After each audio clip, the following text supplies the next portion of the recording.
Doon po, nakalagay doon, 7 billion. Nag-report siya kay Presidente na tanggap na lahat ng 7 billion at March 24 po yun, 2025. At susunod niya yung kwenta kung saan-saan napunta yon. May mga napunta doon sa mga kandidato na alyansa, 11. 12 po yung kandidato na alyansa, 11 yung nabigyan. Lahat po nabigyan. So including Senator Lacson and Senate President Tito Soto nabigyan. May napunta kay Andrew E. 68 million talent fee. At yan ay dumaan lahat kay Congressman Toby Chanco. Ginawa ko, pinunta ko si Kong Toby. Tinanong ko siya, totoo ba yan? Sabi niya, totoo. Sabi niya nga, tinawaran ko nga yan si Andrew E. Nagpatawad ewan ko bakit 68 billion pa rin yun nakatira. Breaking news mga kaibigan! Grabe po! Narinig niyo yun guys? Ha? Narinig niyo? Grabe pala ang talent fee. Ha? Etong si Andrew E. Umabot po sa 68 million pesos. Grabe!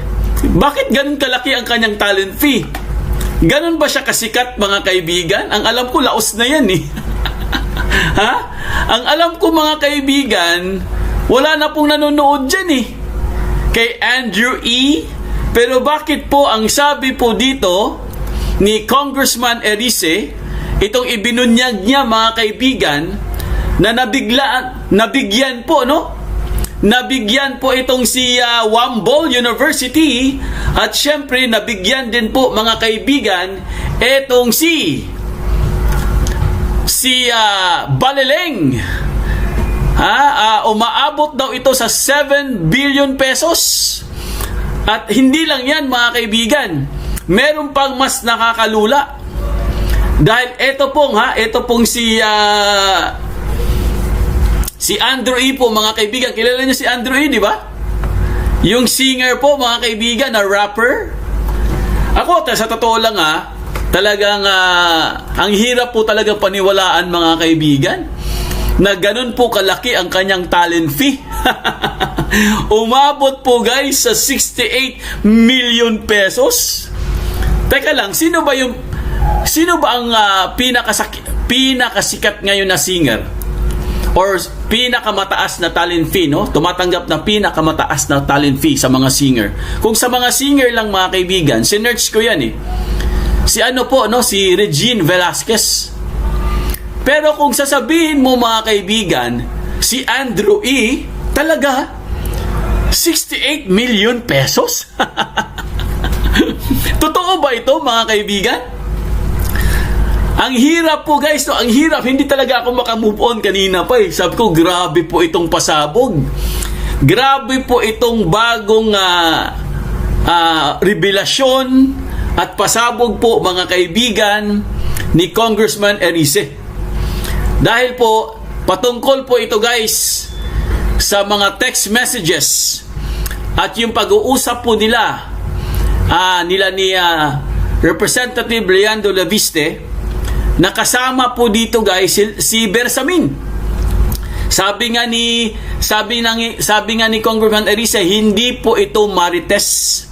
Dahil meron po talaga silang katibayan at may mga bago po silang ebidensya mga kaibigan na itong si Andrew E. Di umano, sabi ko di umano alleged lang po ito mga kaibigan, no? Hindi po natin pwedeng i-confirm yan. Pero syempre sinabi na po yan ni Congressman Erice na siya po ay nakatanggap ng 68 million pesos. At syempre mga kaibigan, etong 7 million pesos po, billion yung kay Andrew E. million. Ito namang 7 billion, ito daw di umano ang natanggap ni Tuta at saka ni Balileng mga kaibigan during the campaign. Sa isip-isip ko, grabe naman pala yung mga perang natanggap nila. Kaya pala ako kung napapansin nyo mga kaibigan, grabe po, para po silang mga linta, no? Para silang mga surot, para silang mga tuko. Grabing kumapit nila guys. Grabing kapit nila kay Bangag. Talagang kapit na kapit. Himod tumbong. Kiss us. Kaya pala mga kaibigan, ganon pala kalaki ang nakuhang pera. Sino nagbigay niyan? Pudinet. Siyempre, sino pang nagbigay? walang iba kundi si Bangag. Kaya pala lahat ng sasabihin ni Bangag, okay lang sa kanila, walang investigasyon sa flood control. Etong si Baliling, sinabi niya na walang direct involvement si Bangag sa flood control. Walang kasalanan si Bangag. Absuelto siya, mga kaibigan. Hindi siya kasali doon sa malawakang korupsyon ng flood control. Scandal dahil po meron pala siyang natanggap. Kasama po itong si Wambol, 7 billion pesos. Grabe. Paldo. Oy, paldo pala kayo ha. Kaya pala ha. Pati ikaw Andrew E. Nako, totoo ba ito? Nako. Sana sumagot po si Andrew E, mga kaibigan. Pero ito nag-research po ako kanina, mga kaibigan. Alam nyo ba guys, ang nakita ko sa isang source, alam nyo ba kung magkano po ang net worth ni Andrew E, mga kaibigan? Ayon po sa source umabot po sa $7 million. $7 million, mga kaibigan. Sabi ko, grabe naman palang ang daming pera ni Andrew E. Kaya pala. So, nag-research ulit ako. May nakita po ako, guys. Meron daw siyang kotse. May kotse daw itong si Andrew E, mga kaibigan, na nagkakahalaga di umano. Sabi ko, di umano alleged. 11 million pesos. Kaya pala siguro ang dami niyang mga magagarang mga kotse, mga luxury cars. Para din pala to si Diskaya. Paldo! Yehey! Kaya pala ang yaman ninyo, Kaya pala kahit anong korap itong si Bangag, mga kaibigan, sige pa rin ang nila, no? Sige pa rin ang support nila. Ayaw nilang iwanan si Bangag. Talagang dinidepensahan po nila si Bangag. Hindi daw siya magnanakaw. Dapat daw si Bangag ay isang hero kasi siya daw ang nagsiwalat ng mga korupsyon sa bayan. Yung pala, mga kaibigan, ang laki pala ng nakuha nila. Sus Maria Joseph. Anong nangyari kay Andrew E, mga kaibigan? At saka anong nangyari dito kay Tuta Soto at saka ito kay Baliling, mga kaibigan? Anong nangyari dito sa kanila?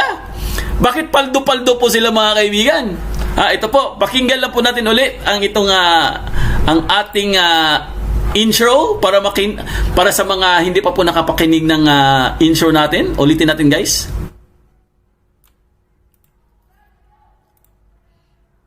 Nandun po, nakalagay doon, 7 billion.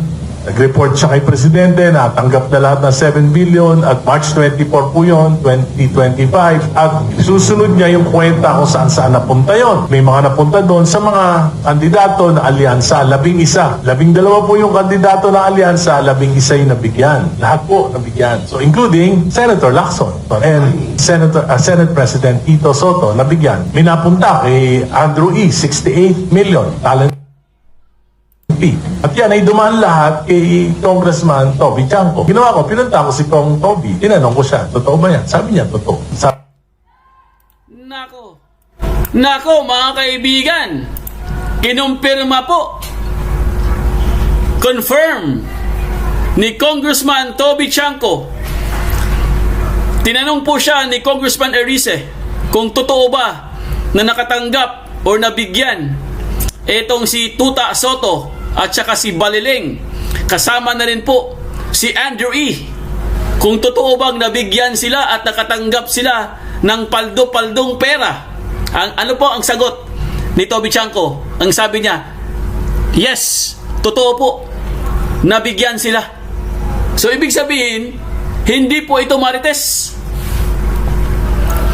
Kasi nung isang araw, mga kaibigan, may binalita po. Ang sabi po nito si Tinio ay hearsay lang daw or isang marites. Hindi daw totoo. Pero ngayon, kinumpirma na po, mga kaibigan, ni Congressman Toby Chanco. Paano yan? Kailangan nyo na magpaliwanag. Nananawagan po tayo. Kay Andrew E. Ha? Yung rapper. Ano ba yung mga kanta ni Andrew E? Yung Beneberot siya, Beneberot siya. Kaya pala ha. Ngayon mga kaibigan, bago po tayo pumunta sa main topic natin, nag-research po ako kanina. Ito po ang nakita ko, guys. No, i-share ko lang sa inyo para syempre meron din kayong idea.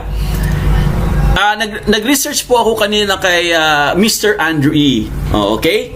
Ito po nasa Google naman to eh. Hindi naman po ito parang gawa-gawa lang po natin, no? Ang nakalagay po dito sa Google mga kaibigan, nung nag-search ako guys, tinanong ko kung magkano po ang kanyang net worth. Ang nakalagay po sa network po ni Andrew E. mga kaibigan ay umaabot po ng $7 million. Kung i-convert nyo yan, ang $7 million ito peso, umaabot po siya sa mahigit kumulang 350 million pesos. Ulitin ko ha, 350, mahigit kumulang, pwede pong umabot ito ng 400. Depende po kung magkano po ang palitan ng dolyar ngayon. Pero guys, kahit na ganun pa rin kalaki ang kanyang pera, di umano, sabi ko allege, umabot po ng almost 400 million pesos ang pera ni Andrew E. Paldo-paldo. Grabe mga kaibigan, sabi ko sa totoo lang ha, talagang nagulat ako guys kasi unang-una pasintabi na po kay Mr. Rapper ha. Unang-una sa lahat, laos na po siya. Diba? Laos na yan eh. Pero bakit po kumita siya kay Bangag ng 68 million pesos? Ganon ba talaga kalaki ang kanyang talent fee? Ngayon, siyempre, nag-research tayo uli, tinignan natin sa mga YouTube, sa mga iba pang mga platform. Nakita natin guys, na ito pong si Mr. Rapper ay meron po siyang mga luxury cars. Wow, galing! Ang yaman mo pala ha, Mr. Rapper ha. Meron po siyang isang luxury car or dalawa, tatlo. Yung isa, nagkakahalaga po ng 11 million pesos lang naman. Grabe! Anong klaseng kotse yan? Kung hindi ako nagkakamali, ito po ay isang Maserati. Wow! Grabe! Kaya guys, nakapag-isip ako. Kung meron po siyang isang luxury car, ibig sabihin guys, totoo siguro talagang kumita siya kay Bangag ng 68 million pesos. Grabe naman talaga oh! Pero alam mo ha, masakit po ang damdamin natin guys. Dahil ang dami pong naghihirap. Ang daming nagugutom. Walang mga pera, walang pambayad ng mga bills, walang pambayad ng eskwelahan, walang makain. Pero kayang-kaya magbayad ni Bangag. Ha? Kayang-kayang magbayad ni Bangag ng 68 million pesos bilang talent fee ng isang Mr. Rapper. Grabe po mga kaibigan. Nakakagalit na po ito. Pero wala pong investigasyon. Kaya po nagagalit po itong si Congressman Erice. Bakit wala man lang nangyaring investigasyon? Hindi man lang ito na question. Paano po siya nakakuha ng ganung kalaking pera? Ha? Ganon ba siya kasikat mga kaibigan? Sabi ko nga sa inyo, nag-research nga ako eh. Yung iba nga mga, alam mo, si Ann Curtis, tiningnan ko eh. Million din naman yung kay Ann Curtis, pero hindi po 68 million pesos. Kay Regine Velasquez, tiningnan ko rin. Hindi din siya umabot ng 68 million pesos. Pero bakit po si Andrew E., ang Mr. Rapper? Grabe! So ngayon, eto na. Eto na po mga kaibigan. Kailangan na po itong imbestigahan. Kailangan na po itong ipatawag sa mga hearing. Ang problema po, Fudinet, saan ipapatawag yan? Eh wala na tayong Blue Ribbon Committee hearing. Kaya po mga kaibigan, ang suggestion dyan, kailangan makasuhan na po si Wambol University. Kasi pag nakasuhan po si Wambol University, mga kaibigan, maaring matanggal na po siya sa pwesto. Pag natanggal siya sa pwesto, mga kaibigan, mapapalitan na po ang SP natin. Kasi dalawa na po ang kaso niya ngayon. Kanina po, kahapon po mga kaibigan, nung isang araw pala, no? Nung isang araw, kinasuhan siya ni... Sino ba yung nagkaso sa kanya? Sila Marcoleta, no? Sila Respicio pala. Sila Respicio, kinasuhan siya ng yung indirect contempt. Tama? Sino nagkaso sa kanya ng indirect contempt? Sila Attorney Respicio. Kaninang hapon lang po mga kaibigan, may nakita po akong post. Galing po kay Senator Marcoleta. Kinasuhan na rin siya. So bali 3 na po yung kaso niya mga kaibigan.